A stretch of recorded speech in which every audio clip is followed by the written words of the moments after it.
Hey, what's going on, guys? It's me, Train Man, and welcome back to Arturo on the Timrose Vale and Anaconda Railway. Today I experimented with something a little different in terms of video editing, and you guys will see that pretty shortly.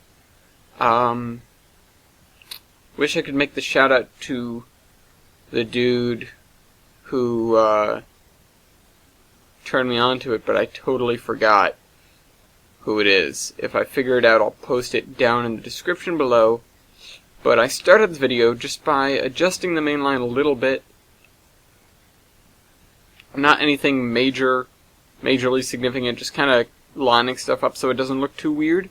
But this episode I do make some big decisions in terms of what kind of terraining we're going to be dealing with from here on out, at least in the on the north half of TARDIS Pass. First and foremost, you'll see that kind of ramp over there on the top left of the screen, top middle almost now, with the piece of track going up it for terraining is going to get removed, and it's instead going to turn into a valley, so that we start dealing with some more micro as opposed to macro. Now, at some point here, and I believe it's already started, no,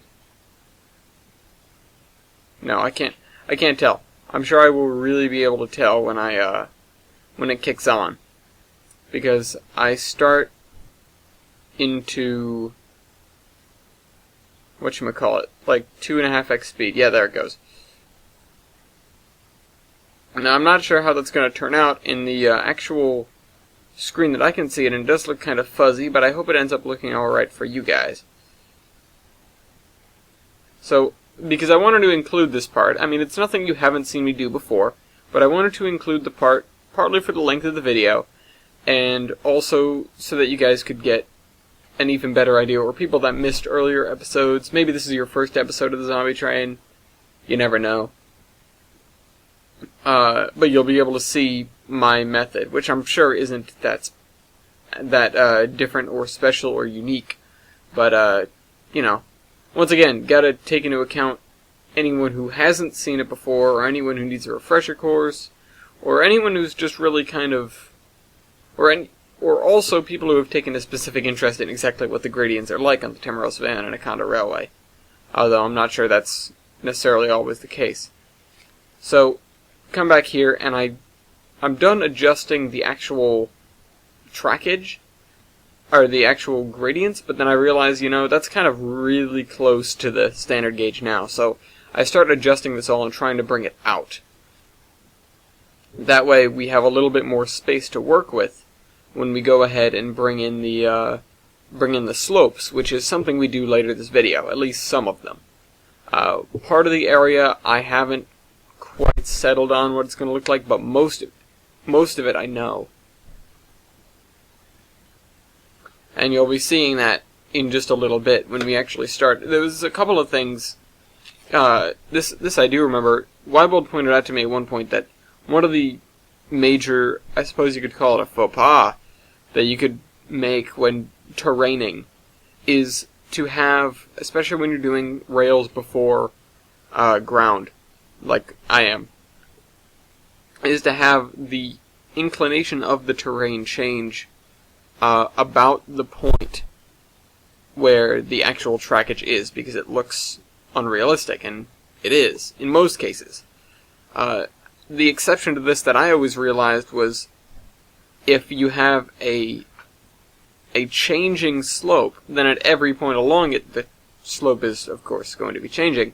For example, if you have a curve, that is the slope of a hill, coincidentally, then you have different points with different slopes, and that'll lead to different, what am I trying to say here? It'll lead to, no matter where you put the track, it'll be a different slope above and below it, but that's beside the point entirely. I'm sure we all know what he meant, and of course he does as well. Now, for those of you that don't, we are using these straight lines here. This is a good way to get into it, actually. We're using these straight lines here to denotate a non-changing slope. And now later, and later being pretty soon, I believe, I'll start sticking spline points in the middle of these slope tracks in order to get a curved slope. Now, when you're using a curved slope, as I said, the actual slope of the line is changing at pretty much every point. But when you're using two straight lines, the curve is only changing at one point, or the slope is only changing at one point, rather.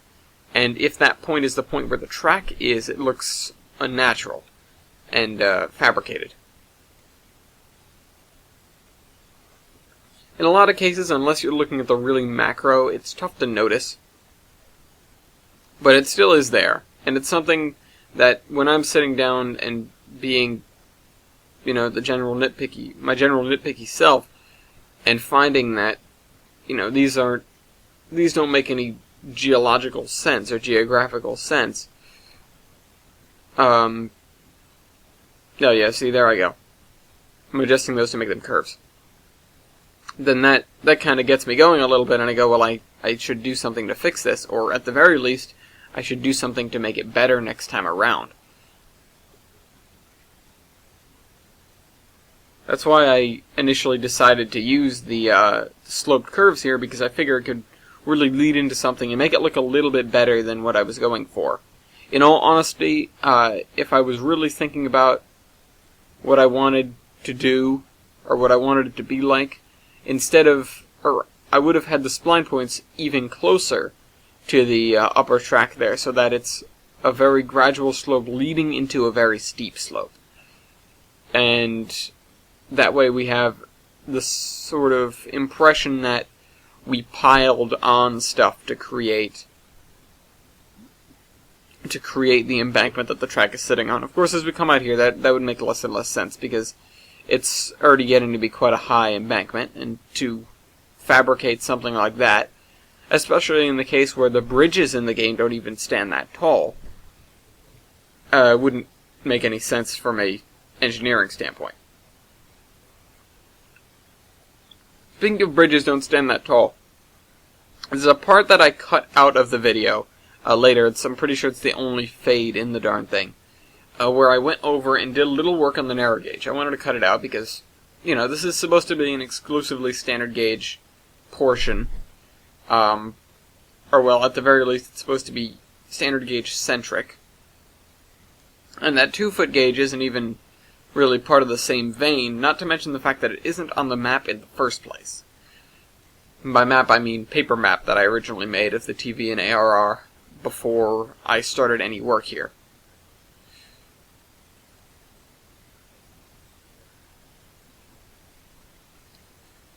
Now, at some point soon enough, we're going to transition back into normal speed footage, because that's going to be just about the time where I make my great discovery. It actually does have something to do with what I'm doing right here, although this area where I'm working right now doesn't get the chance to show off those ideas, simply because it's not large or steep enough. And as much as I'd love to do this speed up for a whole video, all the time, I simply don't have the time to record that much footage. Now, the person I got the speed up idea from does time lapses, I guess you could really call them. Alright, so I'm putting these spline points in, you'll see why. It does time lapses at 8x speed. Now, it's significantly faster than I'm working right now. We're at 2.5 times, 250%. And he records about 40 minutes of footage about a half hour of footage for a 4-minute video. And that's, I'll be honest, it's kind of excessive. But I'm not sure how that's really going to turn out, so I might start working with that, actually. I might start bringing more time-lapse and more speed up into play, and only slow down for the important things where I'm figuring stuff out. Now, I just did that area, that's nothing new. We're getting rid of these tracks here that we used for that. And now we have essentially what's going to become the base of a mountain. If you guys remember what's supposed to be there. So we zoom out, I take a look over there, and I'm trying to figure out exactly where mountains are going to go, where I can stick things, where whatchamacallits, like the divots, I guess you could call them, in the landscape will be, and where the high points and where the low points are. And I was torn at that point because I wanted to put a ditch on both sides of the narrow gauge there, but then it wouldn't make sense because the river is breaking off from the narrow gauge in order for it to climb through a pass. The 2-foot gauge, I mean. And if we decided to put a divot there would have been no reason for the river to break off anyways. Alright, so we're back in normal speed now. I'm about to figure some stuff out. I go to plateau this, realize my tool is way too... Excuse me. The radius is way too small for that. Screw up a little bit more. I was actually trying to test something out that I had seen in that guy's videos. But ended up not. It didn't quite work as well as I hoped it would, and in any case, it wasn't relevant there anyways. Just something that I figured I could use in the future, especially when we get out to the clay fields, which is the stuff on the north end of the map, or in the north half of the map, not at the north end. The north end is punctuated by some very steep mountains.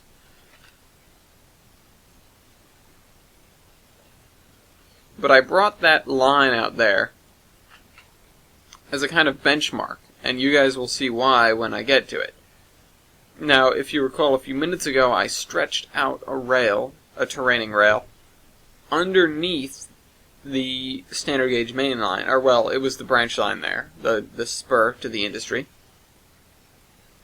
And I screwed up there. There's a lot of on and off holding of shift during this section. In a lot of cases, I'm not sure if I'd done it right. So I brought that spline point to the middle of the track, brought that over so that we have sort of an area where the track dips below where the current ground is, and therefore will give us a ditch. And then I flattened it out. Or, well, not flattened it out, but I brought the ground to the level of the track, therefore creating the imaginary ditch, therefore turning the imaginary ditch into a real ditch, and making it necessary to put the track there up on embankments, which I, of course, do, right there.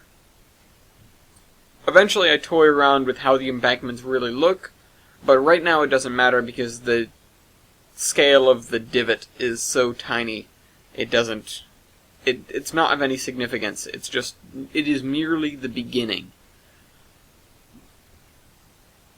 So as such, I set out to do this repeatedly, and then realized that everything is slowly kind of turning as the narrow gauge arches away, and I worked to compensate that a little bit, although I'm not sure if it's good or bad.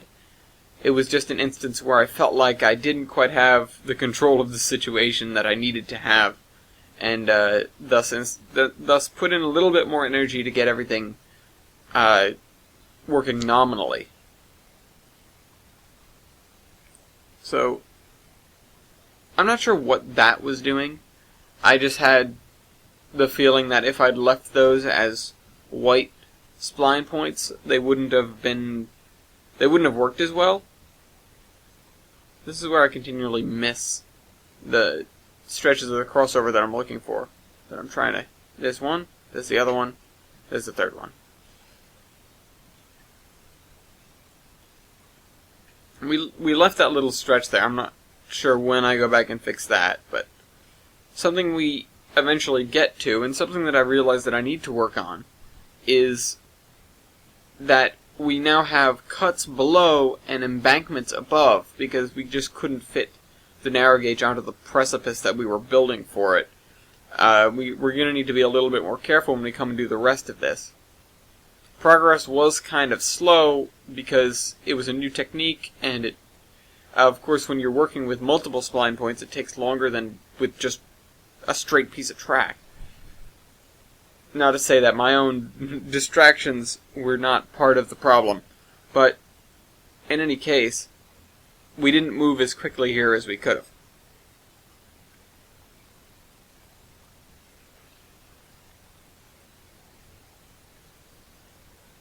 So, as I said, we continue to work on this area here. Now, I could have sped this up, and I was on the fence about doing it, although I realized the video would have been cut back even more at that point. Oh, that's what I do. So I put a switch there. I haven't done that too often when I've been working with terrain tracks, but I have done it before. But it's just a equalization procedure, because now we have more spline points on one side than we do on the other, so that side advances quicker. And it's just a method to catch everything back up to the same location and kind of make sure everything's going to work out. Once again, bringing the spline points to the middle of the track. I wasn't sure how that was actually affecting it. Well, I was sure how it was affecting it. I wasn't sure what the overall consequence of the look was going to be, and if there was a good part or a bad part to that. Now I start to realize that the hook that the downward curve is forming is much closer to that spline point, just because of the way things are, and start making measures to fix that. Part of that was started. I'm not sure if it was subconscious or if I actually thought this far ahead, which is doubtful. With that stretch we made out of the old terrain track jump thing that I pointed out at the beginning of the episode and that we subsequently deleted. But that becomes a good baseline for what we're about to do, which is to put a third spline point into the mix. Part of the reason why some of this took so long is that I wasn't sure what really looked right. A lot of the stuff didn't quite yet, and this is still I call it a new technique. It's a new technique from my point of view, but as always, I expect someone else to have come up with it first. I just am not socially aware enough to have found it. So I came up with it, once again, on my own. Without, not to say without goading from others to kind of amend my practices, but it was one of the things where I went, what if we did this? And thus, it came out not so bad. So I come out here to look at this edge of the track, and I'm really not sure what I'm going to do in the long run. By the end of this episode, I have pretty cemented that over by the outside of the turn on the 2-foot gauge. That's over behind and to the right of the camera now. There's going to be a rise to another hill, and there's going to be a rise on the other side of the narrow gauge as well, because, of course, as I said, it's coming through a pass. I'm not sure how prominent those two are going to be, but they're going to be there. That is my first attempt with the third spline point in the mix. That'd be fourth spline point. Third piece of track is what I mean to say. And then I go ahead and build some sections specifically for this purpose, and it actually turns out pretty well. I go ahead and add a little bit more depth when I get to it later. And I'm not saying that figuratively, I do mean literally, because I go ahead and I'm kind of thinking of this area as a bog now. Because I put a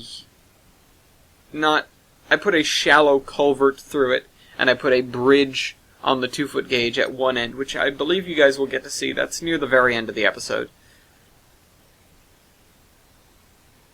Put a bridge at the one end down towards Arturo, and I might actually have some water features there, despite what I said earlier. Speaking of water features, part of the reason that I went to the 2-foot gauge, which happens in about 4 minutes? 3.5. You'll see that cut. Was I didn't actually go there to work on the track at all. I did add the bridge that needed to go there, but I didn't go there specifically to work on the track. The reason I went over there was to get a feeling for where the river was going and the slope of the river. Unfortunately, there's no tool in the map that lets you see the slope of the river, so I had to kind of gauge it by eye. But I figured if I kept it at about the same depth relative to the tracks, then it would kind of work out. So this time I tried with 2 spline points in the middle to see what kind of results that would get. Judging by future actions, I don't think I liked it too much. It was an improvement, but it wasn't enough of an improvement to make a significant difference. Okay, so that becomes a problem, what I just did. The fact that the narrow gauge is resting on too narrow of an embankment there, for it to really exist, leads to me wanting to add the embankment there thanks to the raise to track height tool, and thus making a mess, because I can't control how wide it gets. And, well, it was too wide. So we had the cut down below and the embankment up above without much distance separating them in either direction, and it just looked kind of weird. It didn't look right. So I go through and do a little bit manually, but I suppose I'm going to have to come back and do more work with that, and at the very least pay more attention in the future to how I go ahead and set up these embankments.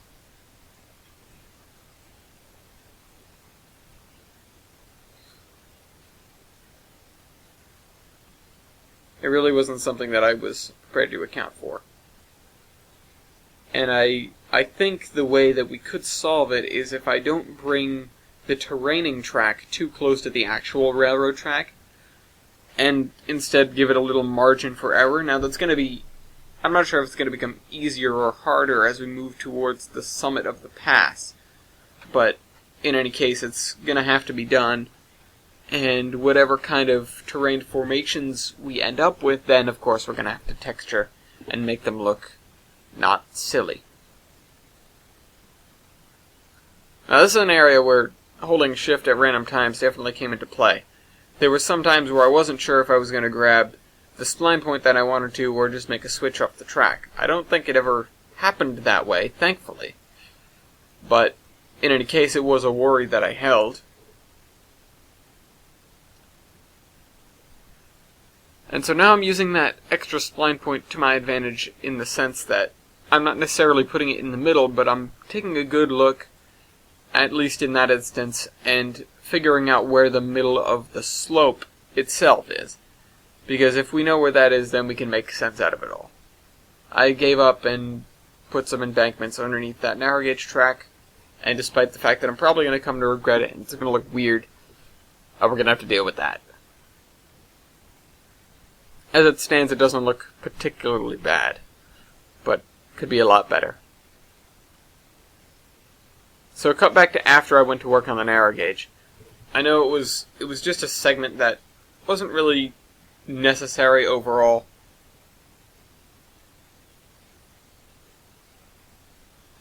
To show, at least, because it was just building a river. And there were some kind of hiccups in my ability to build said river.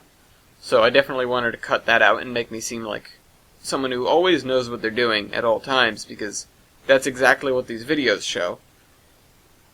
And there has never been any sort of fault in my construction. Ever. You know, except for that one time, but we don't talk about that. So, this is the point where I think I brought that spline point in towards the cliff, so that there'd be less of an embankment, or there'd be less of a cut down by the main line. It helped in that sense, but also as I do that, as I draw the spline points away from the track in either direction, it's going to create a steeper grade, a steeper hill, and there's only a point, or it comes to a point where it's just diminishing returns, and instead of the tracks looking good, it just makes the hill look bad. Now, I'm not sure if we're just about on the cusp of hitting that yet. I'm sure I'll know it when I see it, but just me trying to adjust these. I forgot which one was radius and which one is sensitivity, and apparently I forgot how to read as well. So that took me a minute.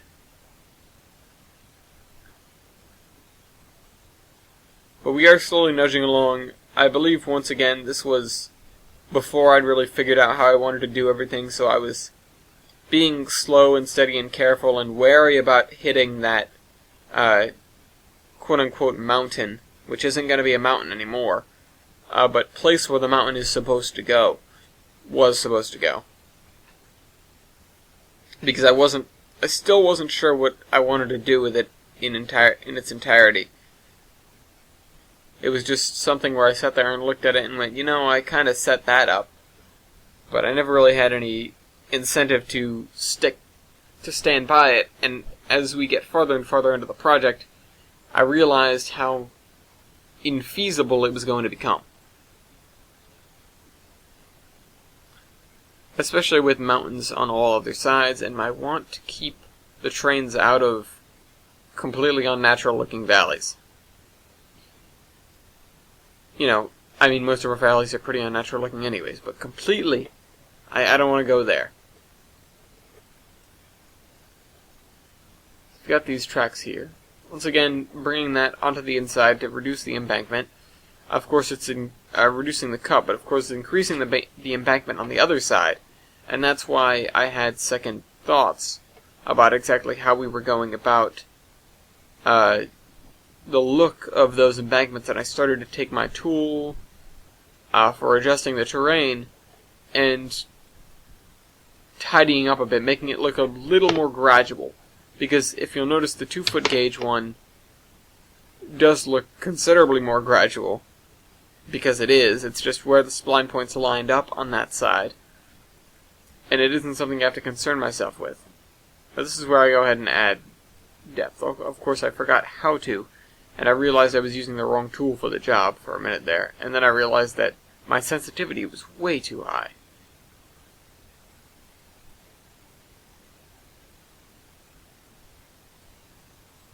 So now we've got some more natural looks, and I bring that right up to and underneath the 2-foot gauge there. Drop in a couple of spline points, as you'll see in a second, and put in the 2-foot gauge trestle. That is just about our only option in terms of 2-foot gauge bridges, because I don't have anything downloaded for them. I've got to go find it now. I do, for whatever reason, I don't think it's even under bridge. You just have to put in all and go find it. Not that there's a problem with existing in all anyways. A lot of the menus, I would say a lot of things aren't categorized correctly in the first place, and that leads to a lot of issues when you're trying to find something. I'm sure plenty of the things are, but some of them aren't, and those things that aren't definitely show when you're trying to find something and you just can't find it in the category it's supposed to be in. Or, at the very least, in the category you think it's supposed to be in. Obviously, the developers think differently. So I was on the fence about how this bridge looked and eventually decided to straighten it. Even with my hatred for straightness on the 2-foot gauge, because it should be all wobbly and out of control. But the bridge was too much, and it was making the sections at either end of it look awkward as well. In any case, if you recall, I did say that we're going to come back to the 2-foot gauge. Well, when we come back to the 2-foot gauge, we're going to be working with brand new trackage, as in I'm going to pull up all the track except for the bridges that currently exist, and I'm going to relay all of it with spline points about every, 10 meters or something like that, probably significantly less than that. I don't know how to gauge 10 meters in this game. I don't know how big one of those boxes are. I also think this map is in Imperial. Yeah, it's in Imperial. So those boxes probably aren't in meters anyways. I wonder if they're 3 yards. So like 9 feet. I think that's 9 feet. I don't know. I have no idea. The boxes always seem pretty arbitrary to me. Here I come skimming along the narrow gauge again. Why am I over here? What am I doing? Go back. You're not supposed to be over here. we're about to hit another section of speed tape. And that's because I think I go back to work on this area and actually sit down to do some serious terraining.